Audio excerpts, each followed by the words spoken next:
There is an unreported conflict raging across Latin America.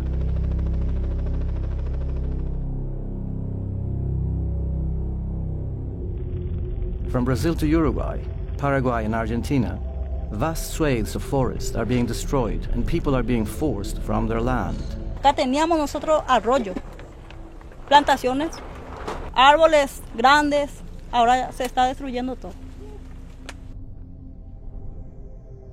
Eu acho que nós índios Kaiowá, nós vamos roer tudo. Nossa raça vai terminar aqui.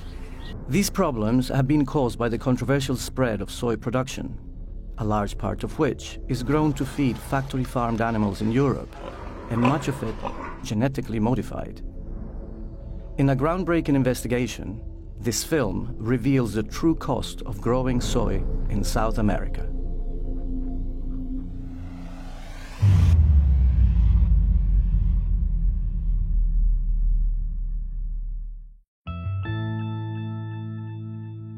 In Paraguay alone, over 2.6 million hectares of land are used to grow soya, and the effect of this on local communities has been devastating.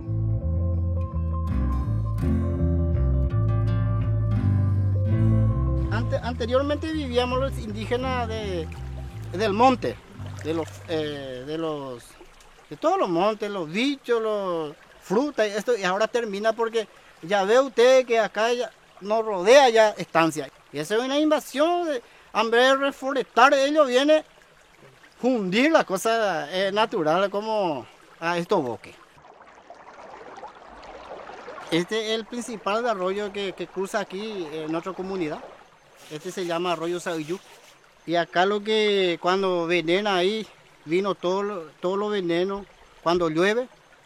Y este está podrido, este agua, a través de estas plantaciones de soja. Most of the soya grown in Latin America is exported to Europe and Asia. Much of it is genetically modified and produced by the biotechnology multinational Monsanto. Contrary to the claims of companies that produce genetically modified crops, strong evidence now shows a massive increase in the use of pesticides with the planting of these crops.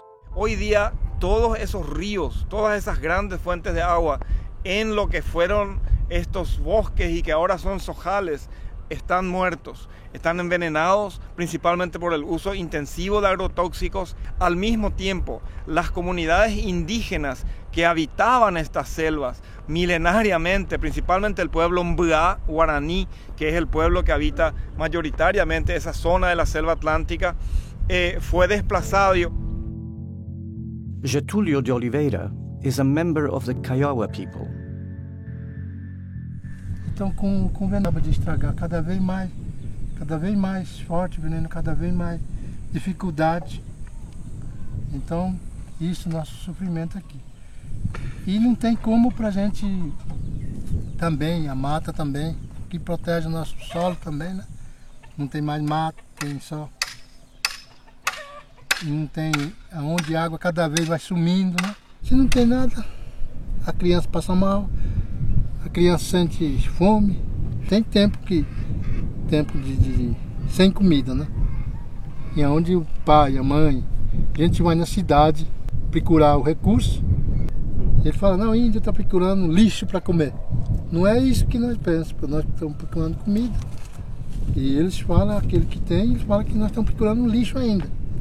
Não é, talvez, como não tem espaço mesmo, nós não podemos fazer nada. Experts claim that the rapid spread of soya farming has given rise to a new breed of brutal and intimidatory tactics by the soy industry. Land is being transferred from indigenous peoples and small farmers to large landowners and agribusiness, reducing the availability of staple crops and taking away from local communities any control of growing their own food crops. Community groups estimate that 90,000 families in Paraguay are forced to move away from their ancestral lands every year to make way for soy plantations. La pérdida de soberanía alimentaria es quizás el impacto más inmediato que se tiene sobre la mayoría de las familias pobres que debieron salirse del campo y venir a las ciudades, a las que nosotros los llamamos desplazados internos. La forma más horrible, digamos, sea la de las fumigaciones aéreas y con estos grandes tractores, digamos. Cuando una comunidad se resiste a vender su tierra, o cuando una familia, peor aún, se resiste a vender su tierra, todos sus alrededores son fumigados, ya sea con el glifosato, el Roundup, o con el paraquat. These chemicals are increasingly being linked to a host of health problems, including skin rashes, diarrhea, vomiting, genetic malformations, loss of sight, and even death. Se estima que son aproximadamente unos 20 millones de litros de agrotóxicos potentes que son arrojados en la región oriental del país cada año, 20 millones de litros, con la consiguiente contaminación de todo lo que encuentre, la muerte de fauna y flora local, nativa, abejas, animales domésticos, cultivos de autoconsumo se ven afectados por el herbicida, y todo esto va atentando contra la posibilidad de arraigo que pueda tener una familia en esas comunidades. Petrona Villas-Boas knows the dangers of living close to soya farms all too well. In 2003, her son, Silvino Talavera, was sprayed with chemicals as he cycled back from the village. Después vino el doctor, 8:30 por ahí, y miraba a Silvino y le dije, señora, ¿qué pasó en su hijo? Su hijo está totalmente envenenado, su hijo totalmente tenía un tóxico altamente peligroso. Ahí yo ya metí mi cabeza y lloraba, desesperada ahí, y ya no podía caminar más, ¿verdad? Y grande es mi hijo. Y después, ¿qué pasó? Mi hijo está totalmente paralizado ya. Y a las 3 ya Silvino ya murió, ya no podía. The Supreme Court in Paraguay sentenced the two farmers to 2 years in jail for the death of Silvino, but community workers say that they are unlikely to serve their sentence. Almost all of the soya grown in Latin America is controlled by a handful of multinational companies such as Monsanto, Bunge, ADM, and Cargill. Even as hunger and food insecurity rises, these companies are making ever-increasing profits with the sale of patented seeds, pesticides, and fertilizers.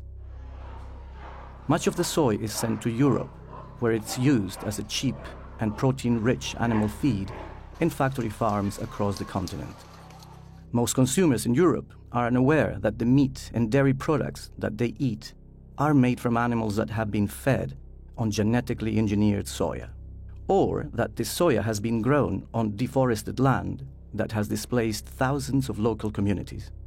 The widespread deforestation of Latin America to feed European farm animals has huge implications for climate change as well. Global meat and dairy production is now responsible for 18% of global greenhouse gas emissions, more than the entire transport sector. There is a solution, however, and it is much closer to home. Hani van Beek is a farmer and the chairman of the Dutch Arable Farming Union in the Netherlands. Op dit moment is het zo dat de soja die naar Europa wordt geïmporteerd, die is zo goedkoop dat Europese boeren daar niet tegen kunnen concurreren. Dat komt omdat die productie ten koste gaat van het milieu en van de mensen in Zuid-Amerika. Europe must stop its reliance on damaging soy. It must support farming in South America that produces food for its own people rather than for animals in Europe. European producers should also be encouraged to farm in a way that does not damage the environment and communities overseas. Als alternatief voor soja in veevoer zouden we in Europa heel goed erwten, veldbonen, granen, lupine kunnen telen, ook grasklaver. Better food in farming is possible, but we need urgent political action to change the current system.